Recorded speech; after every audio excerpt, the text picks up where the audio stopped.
नमस्ते दोस्तों। बांग्लादेश में सत्ता बदलने के बाद भारत को लेकर नई सरकार का रुख कैसा होगा, इस सवाल का जवाब अब बांग्लादेश के भावी पीएम तारिक रहमान ने दे दिया है।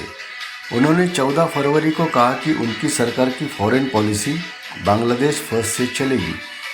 इंडिया सहित बाकी देशों के साथ संबंधों में बांग्लादेश के हित को सबसे पहले रखा जाएगा। ये बात तारिक रहमान ने बांग्लादेश नेशनलिस्ट पार्टी यानी बीएनपी की भारी जीत के बाद अपनी पहली प्रेस कॉन्फ्रेंस में कही। बीएनपी ने बांग्लादेश के 13वें पार्लियामेंट्री इलेक्शन में जीत दर्ज की है। बीएनपी चीफ से सवाल पूछा गया, इंडिया बांग्लादेश इस संबंधों पर आपकी क्या राय है। जवाब में तारिक बोले, बांग्लादेश के हित को पहले रखेंगे।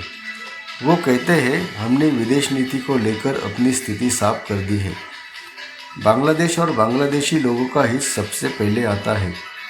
बांग्लादेश और उसके लोगों के हितों की रक्षा करते हुए हम अपनी फॉरेन पॉलिसी यानी विदेश नीति तय करेंगे।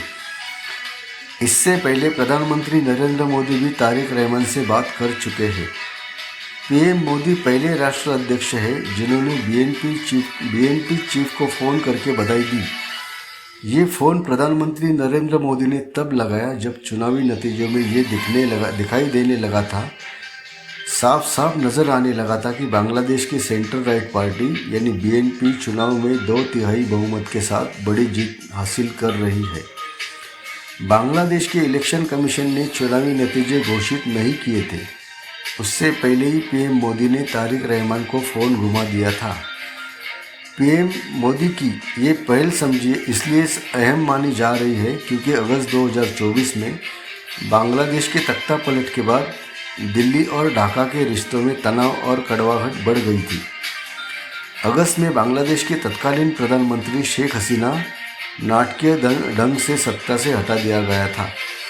हसीना अपने पड़ोसी देशों में से इंडिया की सबसे करीबी रही है।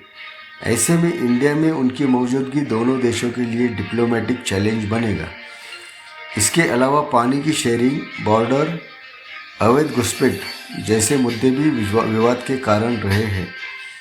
ऐसे में फॉरेन पॉलिसी पर की गई टिप्पणियां तारिक रहमान के भाषण का हिस्सा रही। इसके अलावा उन्होंने देश की आंतरिक स्थिति की भी चर्चा की। बीएनपी चीफ कहते हैं, ये जीत बांग्लादेश की है, ये जीत लोकतंत्र की है। ये जीत उन लोगों की है जो लोकतंत्र की आकांक्षा रखते हैं और इसके लिए कुर्बानी दे चुके हैं। आगे बांग्लादेश के भावी प्रधानमंत्री ने देश की प्रमुख चुनौतियों जैसे अर्थव्यवस्था को बहाल करना, लॉ एंड ऑर्डर सुधारने का जिक्र किया। करीब 2 दशक बाद बीएनपी के सत्ता में लौटने की स्थिति में अब फोकस इस बात पर रहेगा कि तारिक रहमान के बताए सिद्धांत ठोस नीतियों पर कैसे चलते हैं। खासकर भारत के साथ संबंधों के मैनेजमेंट, जो बांग्लादेश का सबसे बड़ा पड़ोसी है, एक अहम इकोनॉमिक और स्ट्रैटेजिक पार्टनर है। इससे पहले शेख हसीना की सरकार में दोनों देशों के बीच अच्छे रिश्ते रहे हैं। हालांकि सत्ता से हटाए जाने के बाद शेख हसीना की पार्टी बांग्लादेश आवामी लीग को चुनाव लड़ने से रोक दिया गया था। इसीलिए इस बार बीएनपी के सामने ये पार्टी चुनावी मैदान में थी ही नहीं।